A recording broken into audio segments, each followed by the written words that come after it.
सबसे पहले आपको बताएंगे कराची की शारा फैसल पर वाटर बोर्ड के दफ्तर में आग लग गई है। बात करेंगे इस बारे में नुमाइंदा जियो न्यूज़ दानियाल सैयद से। दानियाल, बताइएगा इस वक्त क्या सूरत हाल है, कैसे लगी ये आग? जी देखिए, बिल्कुल अब से कुछ देर कबल ये आग लगी है। कराची के इलाका शारा फैसल कारसाज के मुकाम पे वाटर बोर्ड का दफ्तर है, उसमें आग लगी है और वाटर बोर्ड हुकाम के मुताबिक फौरी तौर पर फायर ब्रिगेड की एक गाड़ी मौके पर पहुंची और इसके अलावा जो वाटर बोर्ड की एक गाड़ी थी उसने भी इस आग पर काबू पाने के लिए कोशिश की है। आज शॉर्ट सर्किट के बायस लगी। इब्तदाई मालूमात के मुताबिक इमारत के ब्लॉक ए में यह आग लगी थी।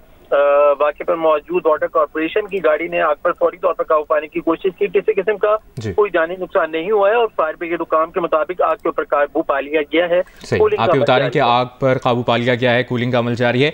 ये शारा फैसल पर आप 6:30 बजे हैं और इस वक्त ट्रैफिक का जोर होता है। इस वक्त ट्रैफिक की क्या सूरत हाल है? इस वजह से कोई मुश्किल तो नहीं आ रही?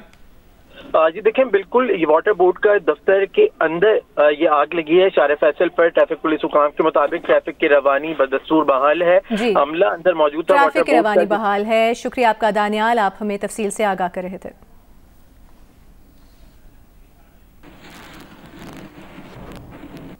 साबिक DGI lieutenant general retired Faiz Hamid के फील्ड जनरल कोर्ट मार्शल में बड़ी पेशरफ्त हुई है। ISPR का बताना है कि lieutenant general retired Faiz Hamid को बाज़ाब्ता तौर पर चार्जशीट कर दिया गया है। ISPR के मुताबिक फैज़ हमीद के खिलाफ चार्जेस में सियासी सरगर्मियों में मुलविस होना है। चार्जेस में ऑफिशियल सीक्रेट एक्ट की खिलाफ वर्जियां करते हुए रियासत के तहफ़्फ़ुज़ मफाद को नुकसान पहुंचाना है। मज़ीद तफसील इस रिपोर्ट में।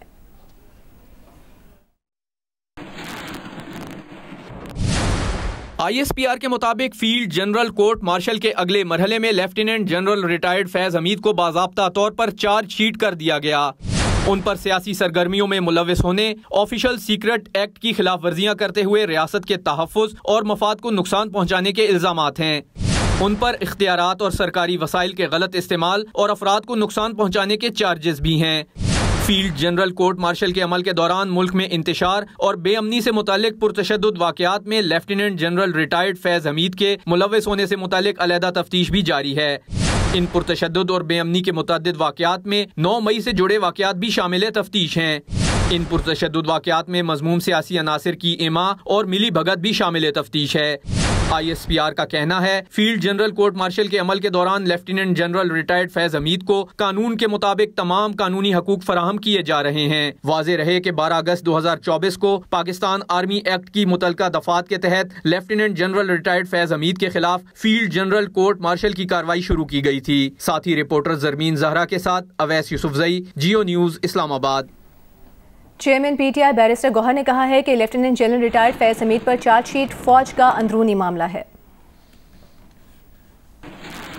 हम पहले भी इस पर स्टेटमेंट दे चुके हैं कि जहाँ तक जनरल फैज़ हमीद साहब का ताल्लुक है, ये फौज का एक इंटरनल मामला है। उनके अपने रूल्स या कानून है, वो जिसको चाहे जिस तरीके से भी चाहे किस वक्त किसके चार्जेस पे ट्रायल करना चाहिए, इनका अंदरूनी मामला है, हमारे साथ कोई लेना देना। सर, सिविल नाफरमानी तहरीक आप लोग जो शुरू करने वाले हैं उसके बारे में क्या हुआ? वो खान साहब की कॉल है, इंशाल्लाह था। रहनुमा नून लीग तलाल चौधरी ने कहा है कि ये चार्जशीट दरअसल बानी PTI और फैज़ हमीद के गठजोड़ के खिलाफ है। जियो न्यूज़ से गुफ्तगू में सेनेटर तलाल चौधरी ने कहा कि साबित हो गया 9 मई को एहतजाज नहीं बगावत की गई थी।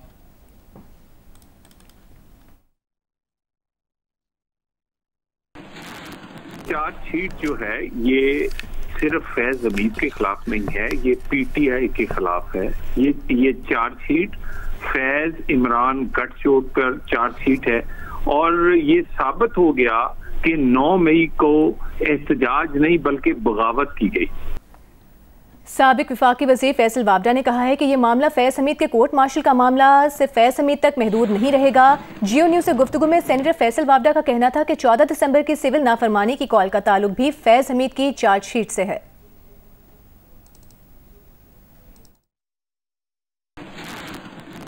जनरल फैज़ हमीद का ट्रायल होगा और वो शवाहिद देगा, सबूत देगा, जो गवाही देगा इमरान खान साहब के हवारियों के लिए, तो ये भी पॉसिबल कि उनका ट्रायल कहीं और होगा। ये सरप्राइज नहीं होगा अगर ये फौजी ट्रायल में जाए। आज के बाद जितने भी पॉलिटिशियंस बारीकी से फौज को भलाई करते, इल्जाम लगाते, उनकी तंसीबात जलाने गिराने की बात करते हैं, उनको मुझे आपको सबको मैसेज अक्रॉस द बोर्ड मिल गया है।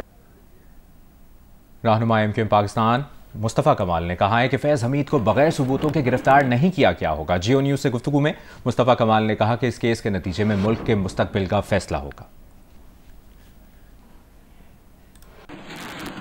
फैज़ हमीद साहब एक नॉर्मल इंसान, नॉर्मल अथॉरिटी नहीं थे और उन्होंने अपनी उस वोट को बहुत ही रुथलेस तरीके से, बोल्ड तरीके से और बगैर किसी की परवाह किए इस्तेमाल किया। तो पता है कि 2018 के इलेक्शन आरटीएस सिस्टम बैठा था, कराची के रिजल्ट 3 दिनों के बाद आए थे। तो यकीनन जिस जमाने में वो थे तो हमारी भी मुलाकातें तो जो हुई हैं और होती रहती।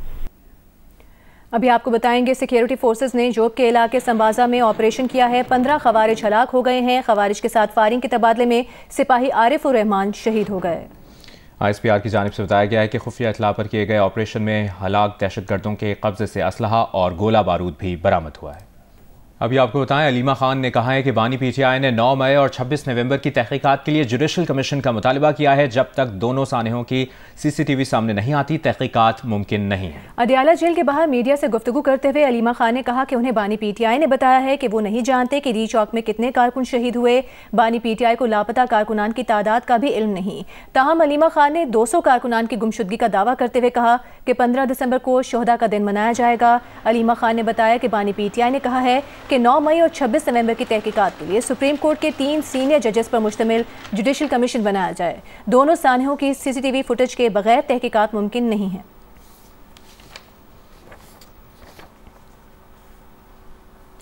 मुमताज़ सनतकार समद दाऊद ने कहा है कि हुकूमत के मुश्किल फैसलों से मुआशी इस्तेहकाम और सरमायाकारों का एतमाद बहाल हुआ है। शरह सूद और अफरात ज़र में कमी पाकिस्तान में सरमायाकारी के माहौल को बेहतर बना रही है। दाऊद हरकुलिस के वाइस चेयरमैन समद दाऊद ने कहा कि एंग्रो का टावर शेयरिंग मुआहदा जाहिर करता है कि पाकिस्तान कारोबार के लिए खुला है। एंग्रो कॉरपोरेशन ने पाकिस्तान मोबाइल कम्युनिकेशंस लिमिटेड जायज़ के साथ शराकतदारी की है। शराकतदारी मुआहदे के तहत इलेक्ट्रॉनिक गाड़ियों की चार्जिंग और ड्रोन लैंडिंग तक वसअत देने पर भी गौर हो रहा है। समद दाऊद ने कहा कि मुआशी इस्तेहकाम और IMF मुआहदे के बाद पाकिस्तान को एक काबिल सरमाया मार्केट के तौर पर देखा जा रहा है।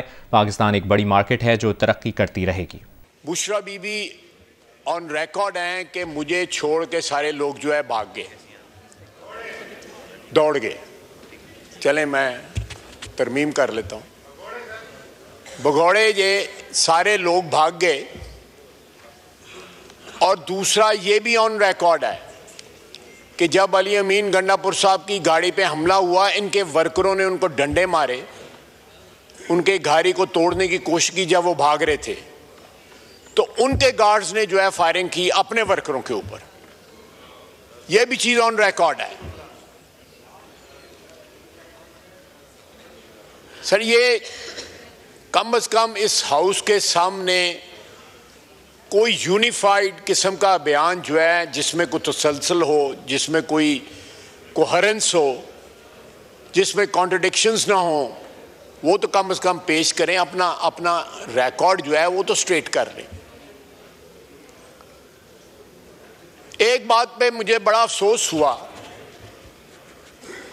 कि इन्होंने अब एक नया कार्ड जो है प्ले करना शुरू किया है और उस सुबाइयत का कार्ड है। एक शख्स हमारे यहां पे 11-12 साल हुक्मरान रहा, उसका नाम अयूब खान था। बांग्लादेश बनने की रिस्पॉन्सिबिलिटी उस पर जाती है, बल्कि उसने बाकायदा कैंपेन चलाई बांग्लादेश बनाने की कि मशरकी पाकिस्तान अलहदा हो जाए। आज उसके रिश्तेदार जो हैं यहां पे सुबाइयत का कार्ड खेल रहे हैं। इस मुल्क के ऊपर जनाब डिप्टी स्पीकर, जितना हक किसी पंजाबी, सिंधी, बलोची का है उतना ही पश्तून का है। हम 4 भाई हैं इस खानवादे में जिसका नाम पाकिस्तान है। अब अगर इनके कहने पे किसी और सूबे से एक बंदा भी ना आए, जनरल सेक्रेटरी साहब इनके अकेले अपनी गाड़ी में लाहौर फिरते रहें और जहां पे 4 बंदे इकट्ठे हुए थे वहां पे वो ना पहुंचे, तो इसमें लोगों का क्या कसूर है?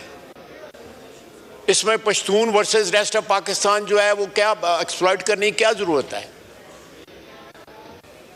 और वहां से भी अगर सरकारी मुलाजिम लाए जाते हैं, वहां से पुलिस जो है सफेद लिबास में लाई जाती है, और ये सारा उस वक्त उनको ख्याल नहीं आता कि वो भी पश्तून हैं। पारा चिनार में जो कत्लेआम हो रहा है वहां पे एक दूसरे से लड़ रहे हैं, तो चीफ मिनिस्टर का वो भी तो जिम्मेदारी बनती है कि अपने सूबे में अमन कायम करे, अपने सूबे में जो है जो हकूक़ हैं अपने सूबे के रहने वालों के, उनके हकूक़ जो है बजा लाए।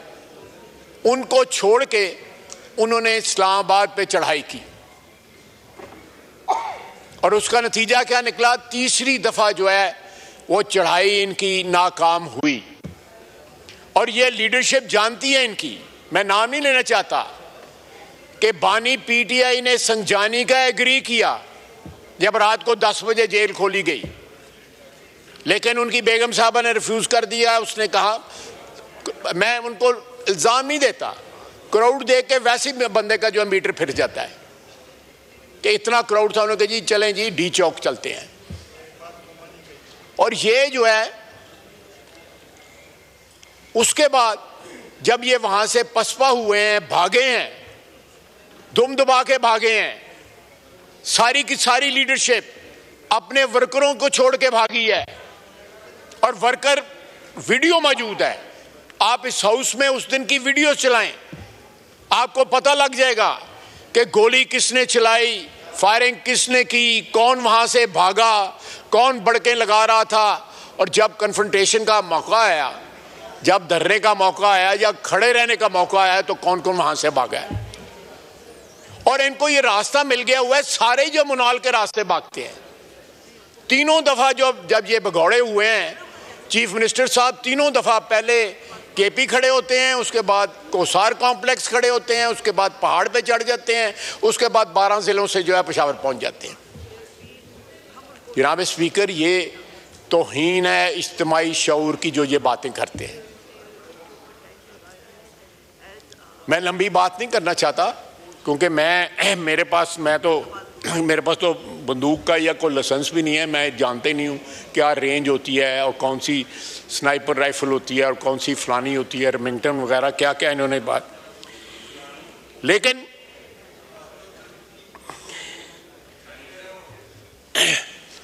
अब सिविल नाफरमानी की इन्होंने कॉल दी है। आज से 10 साल कबल भी इन्होंने सिविल नाफरमानी की कॉल दी थी और कंटेनर पे खड़े होके बानी पीटीआई ने खुद जो है मुख्तलिफ यूटिलिटी बिल्स को जो है आग लगाई थी और लोगों को कहा था कि यूटिलिटी बिल्स ना देना। किसी ने उनकी कॉल के ऊपर जो है लबैक ना कहा। लोगों ने यूटिलिटी बिल्स भी दिए और उनकी कॉल जो है वो फेल हो गई। आज भी मेरा चैलेंज है इनको, अल्लाह के फजल से इनको कोई पाकिस्तानी जो है वो यूटिलिटी बिल देने से इनकार नहीं करेगा। कोई एक्सपैट पाकिस्तानी जो है, बैरून मुल्क रहने वाले पाकिस्तानी जो हैं, वो अपने घर अपने मुल्क में तरसीलात बेचना जो है वो बंद नहीं करेंगे। ये ज़रूर करें। मैं इसरार करता हूँ कि ये नाफरमानी, सिविल नाफरमानी के ऊपर ज़रूर खड़े रहें, इस स्टैंड लें। इंशाअल्लाह ताला ये जिस तरह इनके 3 हमले जो हैं वो फेल हुए हैं, इसी तरह ये सिविल नाफरमानी की कॉल भी जो है फेल होगी। जनाब वाला, अफसोस की बात है कि जब इतनी हजीमत उठानी पड़ती है, जब इतनी शिकस्त उठानी पड़ती है, जब इस तरह भागना पड़ता है मैदान से, तो उसके बाद सुबाइयत का कार्ड खेलना जो है, मैं समझता हूँ ये पाकिस्तान के साथ जो है वाबस्तगी वफादारी की का तकाजा ये है कि इस हाउस में आप मेंबर हों, इस हाउस ने आपको इज्जत दी हो। जो इसका वफाक का हाउस है, उस हाउस में खड़े होके ऐसे बीज बोने की कोशिश की जाए और बाकायदा जो बच्चे ऊपर बैठे हैं उनको एड्रेस करके बात की जाए, क्योंकि वो बच्चे जो हैं हमारे सूबे केपी से आए हुए हैं। इससे ज़्यादा घटिया और क्या हरकत हो सकती है?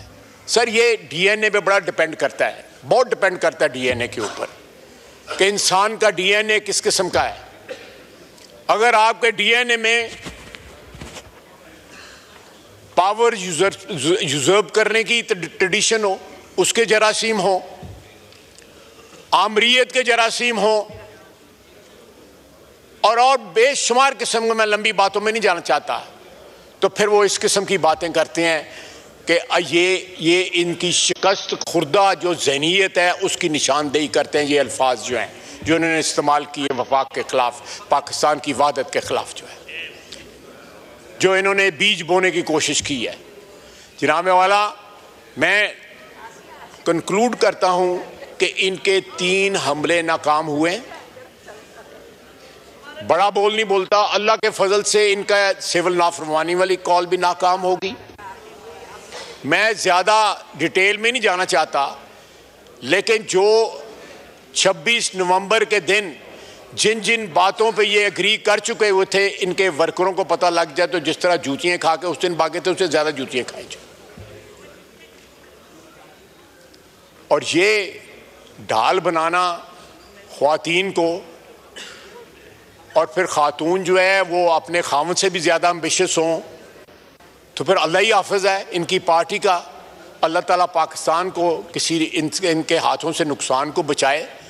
4 साल की इनकी हुक्मरानी में जो नुकसान पहुंचा है, आज भी पाकिस्तान जो है उसका भुगतान कर रहा है, उसके नताइज को भुगत रहा है।